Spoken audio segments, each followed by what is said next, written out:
तरक्की मुल्कों में लोग खुशियाँ मनाते हैं और पाकिस्तान से रुसिया पुफिया मना कर जाते हैं। तो औलाद मर्द के नसीब में है और रिज़्क़ औरत के नसीब में है, लेकिन ये बात कुरान और हदीस से साबित नहीं है। पाँव पे खड़ा होगा जी फिर हम उसका निकाह करेंगे। ये पाँव पे खड़ा वो लोग नहीं करना डब्बी जाते हैं और माँ बाप कहते हैं ये पाँव पे नहीं खड़ा हुआ। मुफ्ती साहब, मैं आपकी तरफ आता हूँ और आप ये बताएं कि इस्लाम के अंदर शादी में कौन कौन से रसूमात जायज़ हैं। सबसे पहले तो बहुत शुक्रिया मोहतरम फैसल जानबाज साहब।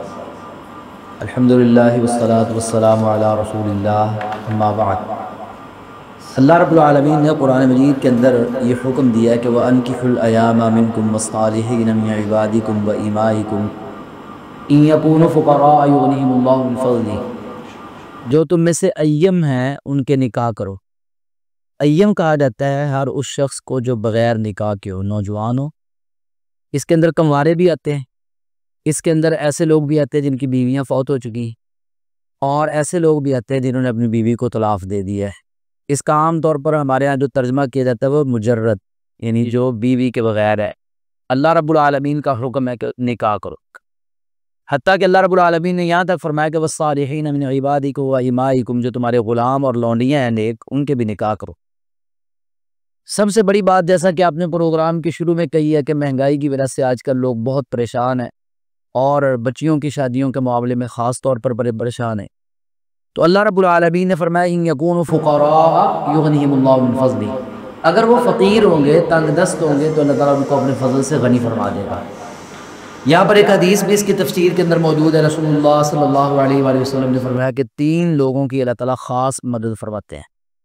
उनमें से एक वो जो शख्स है जो अपनी इज़्ज़त की हिफाजत के लिए शादी करता है।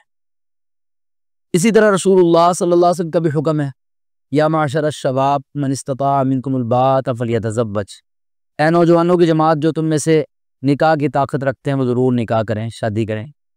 फ़इन्नहु अग़द्दु लिलबसर, रसूलुल्लाह सल्लल्लाहु अलैहि वसल्लम ने निकाह के मक़ासिद भी बयान किए हैं कि ये आंखों को नीचा रखने के लिए बेहतरीन तरीका है, क्योंकि कुरान मजीद में अल्लाह ताला ने हुक्म दिया कुल लिल मुमिनीना यग़ुद्दू मिन अबसारिहिम, के ईमान वाले मर्दों को भी कह दीजिए, और अगली आयत में औरतों को भी कहा कुल लिल मुमिनाति यग़ुद्दून मिन अबसारिहिन्ना, मोमिन औरतों से भी कह दीजिए कि अपनी निगाहों को नीचा रखें। व यहफ़ज़ू फ़ुरूजहुम, मर्दों को कहा, व यहफ़ज़ना फ़ुरूजहुन्ना, औरतों को कहा कि अपनी इज़्ज़तों की हिफाजत करें। तो रसूलुल्लाह सल्लल्लाहु अलैहि वसल्लम ने फरमाया कि जो अल्लाह ताला का हुक्म है अपनी निगाहें नीची रखो, इसका बेहतरीन तरीका क्या है, वो निकाह है। और वाहसन लिल फ़रज, अपनी इज़्ज़त की, शर्मगाह की हिफाजत का भी बेहतरीन तरीका वो निकाह है। हमारे यहाँ ये जो ख्याल पाया जाता है कि निकाह जो है ये हमारा दुनिया का मामला है, हमारा ज़ाती मामला है, हम जैसे मर्जी करें, जो सी मर्जी हम रस्में अदा करें, जिस तरह मर्जी हम निकाह शादी करें, हमें खुली इजाज़त है, ये तो गलत है। अच्छा, इसमें एक और बात है कि आजकल कुछ लोग वो कहते हैं कि लड़का कमाएगा फिर उसकी दोस्त की शादी करेंगे। अभी आपने ये बात कही है कि अल्लाह ताला ने कहा है कि जो निकाह करेगा तो मैं उसको जो गनी कर दूंगा, उसको मालदार कर दूंगा। तो क्या इसमें भी वो निकलता है पहलू इस तरह? जी बिल्कुल जानबाज साहब, ये जो आज हमारा जहन बन गया ना कि जी लड़का जब पाँव पे खड़ा होगा जी फिर हम उसका निकाह करेंगे। ये पाँव पे खड़ा वो लोग नहीं करना डब्बी जाते हैं और माँ बाप कहते हैं ये पाँव पे नहीं खड़ा हुआ जी, तो पाँव पे कब खड़ा होना है? ये जो एक तस्वुर है ना कि पाँव पे खड़ा होगा, ये जी कमाएगा फिर इसका निकाह होगा, इस्लाम में ऐसा कोई तस्वुर नहीं है। आसानी है जी, बिल्कुल आसानी है। इसके लिए मैं एक बात कहता होता हूँ कि शादी जो है ना, शादी जब भी करनी हो, इसके जो 3 नुक्ते हैं ना शीन के, ये उतार के शादी सादी, जितनी शादी होगी इतनी अच्छी बात है वो इंशाअल्लाह अल्लाह ताला के फजल करम से ये मसला ही होगा। और दूसरी बात यह है कि आजकल हमने ना तरजीहात हमारी बदल गई है ना, हमारी ख्वाहिशात बदल गई हैं, हमने दुनिया को ही सब कुछ समझ लिया हुआ है। और फिर एक स्टेटस, हैसियत, जी मैं किसी मुकाम पे पहुंच जाऊं, ठीक है, सारी ज़िंदगी वो एड़ियाँ रगड़ता रहता है, वो उस मुकाम तक नहीं पहुंच पाता, हत्ता कि एक वक्त आता है कि फिर वो रिश्ते भी मिलने बंद हो जाते हैं, फिर वो रिश्तों का ही सवाल शुरू हो जाता है। इसमें यह ना कि रिज़्क जो ना वो तो औरत के नसीब में है। हाँ, ये जान बंदो, ये ना हमारे मुआशरे के अंदर ये बात बहुत आम है कि औलाद मर्द के नसीब में है और रिज़्क औरत के नसीब में है, लेकिन ये बात कुरान और हदीस से साबित नहीं है। अल्लाह रब्बुल आलमीन ने तो हर एक को अलग रिज़्क लिखा हुआ है ना, हर एक का, कि मर्द के जो अल्लाह ताला ने रिज़्क देना है वो मर्द के लिए लिखा हुआ है उसकी नसीब और खुद तकदीर के अंदर, औरत को जो रिज़्क है वो उसकी तकदीर के अंदर लिखा हुआ है। तो ये बातिल एक तसव्वुर है कि औरत की वजह से रिज़्क आता है या कुछ औरतें इस वजह से अपने खामदों के ऊपर अपनी जो रोब जमाने की कोशिश करती हैं कि जो तुम्हारे पास जो रिज़्क है ना वो तो सारा मेरी वजह से आया है। बल्कि बाद औक़ात हमारे मुआशरे के अंदर इसी निस्बत से सास ससुर को ताने दिए जाते हैं, भी पहले तो कुछ भी नहीं करता था, पहले तो कुछ भी नहीं था, मेरे आने से ये सब कुछ हुआ है। अब जब ये तसव्वुर आ जाता है मेरे आने से, तो फिर अपने आप को सुपीरियर समझने लग जाती हैं। फिर वो खामद के ऊपर हुक्म चलाती हैं, जो तुमने किया है, जो तुम्हारे पास आया ये तो मेरी वजह से है। तो ये भी बातिल तसव्वुर है। इस तसव्वुर को मुआशरे से ख़त्म करना ज़रूरी है। यानी ये रिज़्क़ मर्द का मर्द के लिए, औरत का औरत के लिए। ये एक बड़ा अच्छा मसला नौजवान अपना हल हो गया है कि हमारे यहाँ ये एक बड़ा तासुर पाया जाता है और लोग कहना है जी रिज़्क़ तो औरत के नसीब में होता है। तो मुफ्ती साहब ने ये बात क्लियर कर दिया और ये बड़ा अच्छा मुफ्ती साहब ये बताएं कि इस्लाम के अंदर ये जो शादी में उपटन की रसूमात होती हैं और ये मेहंदी की जो रसूमात है, क्या ये इस्लाम में जायज़ है? जी जानबाज भाई, अभी जो पहले भी आपने सवाल किया था उसके अंदर भी आपने यही बात की थी कि इस्लाम के अंदर क्या क्या चीज़ें, और अब जो बात आपने की है दूसरा सवाल, इसके अंदर आपने कुछ रस्मों के नाम लिए हैं कि इस्लाम के अंदर इनकी क्या हैसियत है। सबसे पहले तो हम बात करेंगे कि इस्लाम के अंदर निकाह किस चीज़ का नाम है, यानी शादी किन उमूर का नाम है।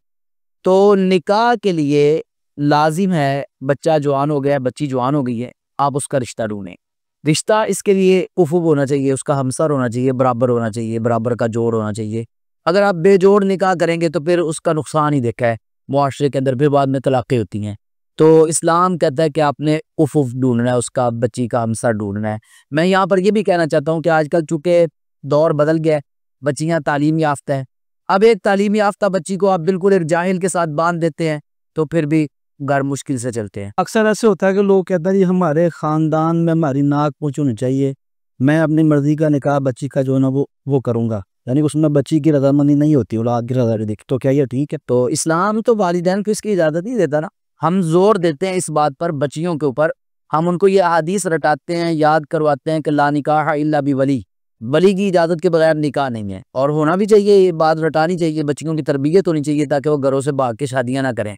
उनको पता हो कि अगर मैं घर से भाग के शादी कर रही हूँ तो बदकारी तो कर सकती हूँ, मेरा निकाह नहीं हो सकता, ठीक है ना। तो ला निकाह इल्ला बिवली, जिस तरह हम ये जोर देते हैं ना जानबाज भाई, उतना जोर हमें वालिदैन पर भी देना चाहिए। हमारे मुआशरे के अंदर ना अफरातो तफरीत है, ये जो बच्चियों को तो हम सिखाते हैं, तो वालिदैन के बारे में हम ये बात नहीं बताते कि जैसे बच्ची के लिए वली की शर्त है, ऐसे वालिदैन के लिए भी लाजिम है कि वो अपनी बच्ची की मर्जी और उसको उसकी पसंद नापसंद पूछें। रसूलुल्लाह सल्लल्लाहु अलैहि वसल्लम ने फरमाया कि जो कुंवारी लड़की हो उसको पूछा जाए और वो चुप कर जाए, खामोश रहे, इज़्नुहा सुमातुहा, उसकी खामोशी उसका इज़्न है। और जो बेवा है या मुतल्लका है वो बोल के बताए, जी हाँ मैंने यहाँ पर निकाह करने पे राज़ी हूँ या मैं निकाह करने पे नहीं राज़ी, तो उसका बोलना जो है ना वो उसकी इजाज़त होगा। तो इसका मतलब ये है कि वालिदैन को भी चाहिए कि वो अपने बच्चों की सिर्फ अपनी नाक ऊंची रखने के लिए, पगड़ी का शिमला ऊंचा रखने के लिए, और अपने ख़ानदान के अंदर एक जाहिल शख्स है वो बच्ची के किसी तरह भी कुफूफ नहीं है, उसके साथ आप बांध रहे हैं, बाद में उसका नुकसान हो, फिर हम बाद में कहें ये हो गया। उससे बेहतर नहीं है कि हम पहले अपनी नाक को ऊंचा रखने की बजाय हम बच्चों की पसंद देखें, उनसे पूछें। ज़रूरी नहीं है कि हम उनकी वो जो कहें वही करें, लेकिन हम मशवरा भी दे सकते हैं। कई बार बच्चे गलत फैसला कर रहे होते हैं, वालिदैन का तजर्बा ज़्यादा होता है, बच्चे वालिदैन के हुक्म के मुताबिक चलें, लेकिन कम अज़ कम वालिदैन ने जहाँ पर शादी करनी है, इस्लाम तो ये कहता है ना बच्चे से पूछें, उनकी राय लें और फिर उनकी राय के मुताबिक काम करें। तो वो कुफुफ एक हो, जब रिश्ता तय हो जाता है इसको कहते हैं मंगनी, अरबी में कहते हैं खितबा या खुतबा भी कहते हैं। ये जो खितबा है मंगनी है, हमारे यहाँ इसकी भी रस्में हैं, बाकायदा इसके पूरा एक फंक्शन होता है। बल्कि मैं तो कई मंगनी की रस्में देख के ना ये कहता हूँ यार इतने में तो हमने पूरी शादी कर लेनी थी जितना आपने मंगनी पे खर्चा कर लिया है। तो ये मंगनी की रस्म नहीं है कि बाकायदा लड़के लड़की को साथ बिठाया जाए, फिर एक दूसरे को अंगूठियाँ डलवाई जाए। इस्लाम के अंदर ये रस्म मौजूद है, हिंदुओं की तरफ से खराजात हम लोग खुद बढ़ाए आम में नहीं है। इस्लाम मंगनी किसको कहता है? मंगनी का मतलब है कि जब दो वालिदैन, एक बेटी का वालिद है एक बेटे का वालिद है, वो आपस में तय कर लेते हैं जी हमने ये रिश्ता कर लेना है, तो इस अमल का नाम मंगनी है। अब मंगनी हो गई है, मंगनी के बाद फिर ये सालों इंतजार करते ना अच्छा जी वो मेरा भरा अमरीका रहता आएगा तो फिर ब्याह करांगे, जी फलां सऊदी अरब में रहता है फिर आएगा तो निकाह करेंगे, ये दुरुस्त नहीं है। आप जब मंगनी हो गई है, रिश्ता मिल गया है, अच्छा रिश्ता है, आप समझते हैं ठीक है, तो फिर जल्दी जितनी जल्दी मुमकिन है उसका निकाह करें। निकाह के लिए और जी जान बस एक मिनट मैं वो बात पूरी कर लूँ। निकाह के लिए जो चीज़ क्या है, हमारे यहाँ चलता है कि पहले बारात। इस्लाम में बारात का कोई तसव्वुर नहीं है, बिल्कुल कोई तसव्वुर नहीं है। आप सही बुखारी उठा के देखें, दीगर कुतुब हदीस के अंदर ये हदीस मौजूद है। रसूलुल्लाह सल्लल्लाहु अलैहि वसल्लम ने सैयदना अब्दुर्रहमान बिन औफ रज़ी अल्लाह अन्हु के कपड़ों पे जर्द निशान लगा हुआ देखा। तो आपने पूछा भी ये जर्द निशान कहाँ से लगा हुआ है, आपकी तो शादी नहीं हुई। तो कहने लगे जी मैंने शादी कर ली है।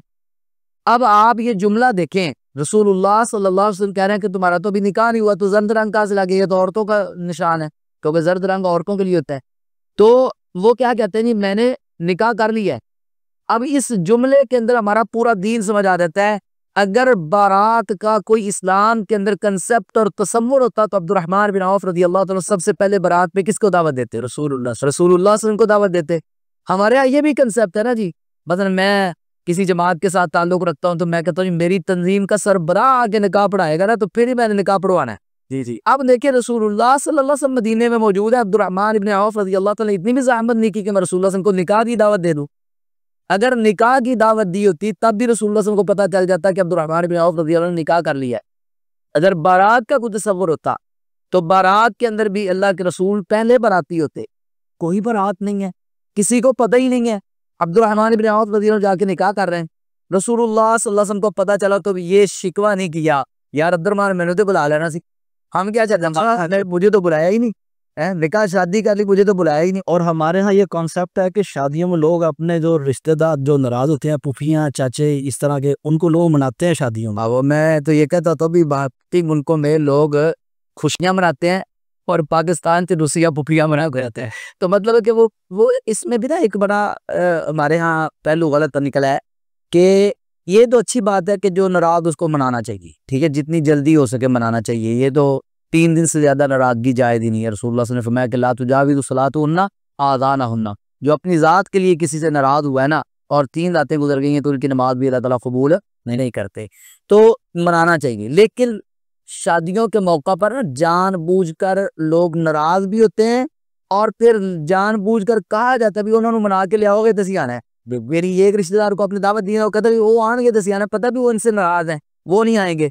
अब क्या कहते हैं, उन्होंने बुलाओ जी पहलो। अब ये बेचारा मजबूर उसके पीछे पीछे, अच्छा अब वो उनको मना रहे हैं। एक पूरा हमारे पंजाब के कल्चर के अंदर ना बहुत जुल्म होता है ये शादियों के मौका पर, ये पूरा मामला चलता है। तो मैं अर्ज कर रहा था कि बारात का कोई इस्लाम में तसव्वुर नहीं है। दुल्हा जाता है, ये आके निकाह बच्ची का वालिद पढ़ा सकता है, ठीक है, भाई पढ़ा सकता है, कोई भी निकाह पढ़ा सकता है। और मुसलमानों को इतना तो होना चाहिए ना, मुसलमान के पास इल्म के मैं कम से कम खुतबा याद हो। इसको खुतबा हाजत कहा जाता है ना निकाह के खुतबे को। तो खुतबा हाजत का क्या मतलब है कि ये ज़रूरत के वक्त आपने खुतबा पढ़ना है।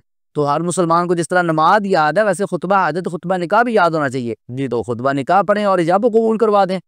एक चीज़ निकाह, दूसरी चीज़ निकाह के मौके पर हक महर लाजिम। मतलब एक बात और है, निकाह कुछ लोग ये करते हैं कि निकाह पहले कर लेते हैं और रुखसती बाद में करते हैं, क्या ये जायज़ है इस्लाम में? हाँ, बवक्त ज़रूरत इस्लाम में जायज़ है। खुद रसूलुल्लाह सल्लल्लाहु अलैहि वसल्लम का निकाह सय्यदा आयशा सिद्दीक़ा रज़ियल्लाहु तआला अन्हा से जो हुआ था वो 3 साल पहले निकाह हो चुका था और रुखसती निकाह के 3 साल बाद हुई थी। तो इससे पता ये चलता है कि रसूलुल्लाह सल्लल्लाहु अलैहि वसल्लम का जो अमल है वो तो हमारे लिए बेहतरीन नमूना है ना। तो इससे पता चलता है कि अगर कोई ज़रूरत है, बसा औकात ऐसा होता है कि बच्ची की उम्र छोटी होती है, बसा औकात कोई और ऐसी मजबूरी बन जाती है कि वो रुखसती वक्ती तौर पर नहीं कर पाते, तो इस्लाम इजाज़त देता है कि वो रुखसती बाद में कर ले। क्या इस दौरान मियाँ बीवी आपस में बातें कर सकते हैं फ़ोन? जी, मैं तो इस बात के हक में हूँ कि जब निकाह हो गया तो ये मियाँ बीवी हैं। अब हमारे यहाँ निकाह तो कर दिया जाता है लेकिन उनको मियाँ बीवी नहीं समझा जाता। इनको ये समझा जाता है कि अब ये आ नहीं सकते। ये देखिए निकाह का मतलब ही क्या है, अगर मियाँ बीवी नहीं है तो कम से कम बात कर सकते हैं, कम से कम वो फ़ोन पे बात। अब देखिए मंगनी के एक तरफ हमारा मुआशरा मंगनी के बाद वो दोनों डेटे मार रहे हैं, हाँ है ये जी मेरी मंगेतर है जी, जो मर्जी करूँ, फ़ोन पे सारी सारी रात लगे हुए हैं। दूसरी तरफ अफराद तो अल्लाह भी वो ख्याल नहीं है, हाँ वो गलत है, वो हराम है। मंगनी होने का मतलब ये नहीं है कि आप मियाँ बीवी बन गए। ना आप अलहदगी में मिल सकते हैं, ना आप फ़ोन पे अलहदगी में कोई इस तरह की बात कर सकते हैं जी। निकाह के बाद मियाँ बीवी हैं, ठीक है ठीक है। अब रुखसती नहीं भी हुई तब भी मियाँ बीवी बात भी कर सकते हैं, कहीं घर में मसलन आते हैं, एक दूसरे के घर आ जा सकते हैं, मुलाकात हो सकती है। लेकिन एक जो मारूफ है ना वो ये है कि मियाँ बीवी वाला ताल्लुक कायम नहीं करेंगे क्योंकि अभी तक रुखसती नहीं हुई। तो वो ताल्लुक तब कायम होगा जब रुखसती होगी। तो हमारा मारूफ ये कल्चर ये है, तो इस तरह ही होना चाहिए। तो बाकी निकाह के बाद वो मियाँ बीवी, ठीक है। मतलब ये बताएं कि हमारे यहाँ ये देखने में आया है कि जब निकाह होता है, निकाह के बाद फिर लोगों को खाना खिलाया जाता है, खाना खिलाने के बाद फिर एक रस्म होती है दूध पिलाई की रस्म।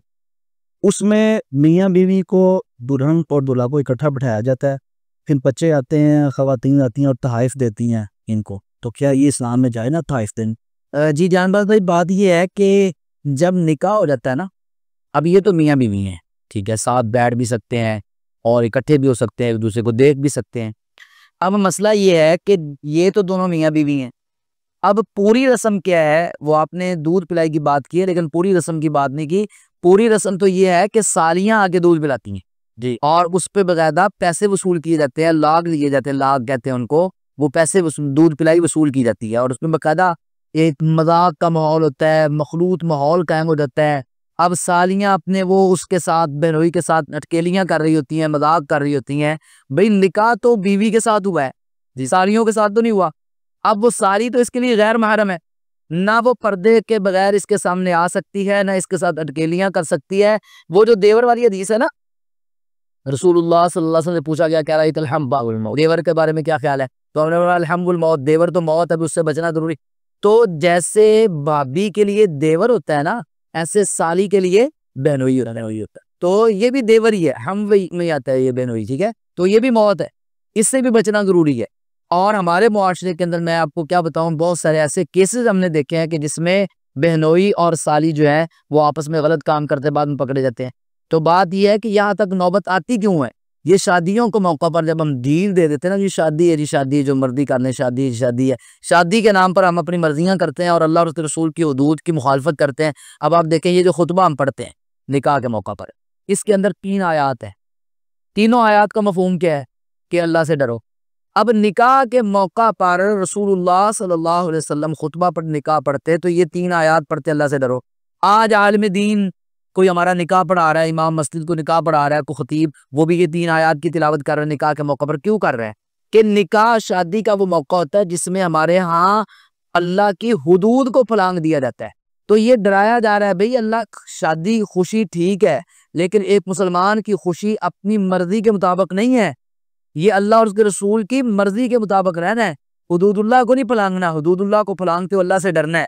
और ये फिर ये उस वक़्त दूध बिलाई वसूल करना हिंदुओं की तरह, और फिर सालियों का अपने बहनोई के सामने आना, अटकेलियां करना, ये सब गैर शरई रस्में हैं, इनसे बचना चाहिए।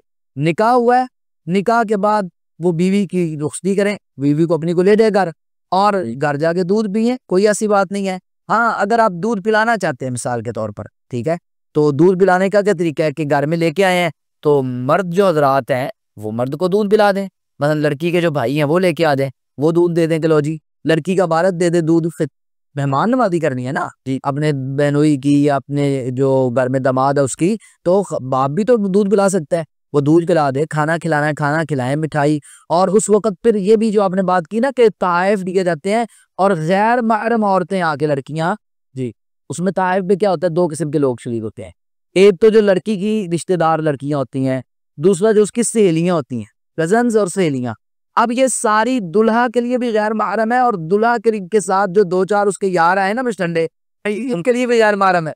अब दुल्हा के साथ उस वक्त उसके 2-3 यार खड़े होते हैं जो जिनका काम ही उल्टा होता है, और हमारे मुआशरे के अंदर अल्लाह ताला मुआफ फरमाए, अल्लाह की हुदूद को फलांगना होता है। वो जानबूझकर छेड़ रहे होते हैं बच्चियों को, लड़कियों को, और हम अपनी आंखें देखते हुए बंद कर लेते हैं। क्या हो रहा है हम रोक भी नहीं सकते, हम इतने बेबस हो जाते हैं। तो ये अल्लाह की हुदूद को नहीं फलांग रहे हम।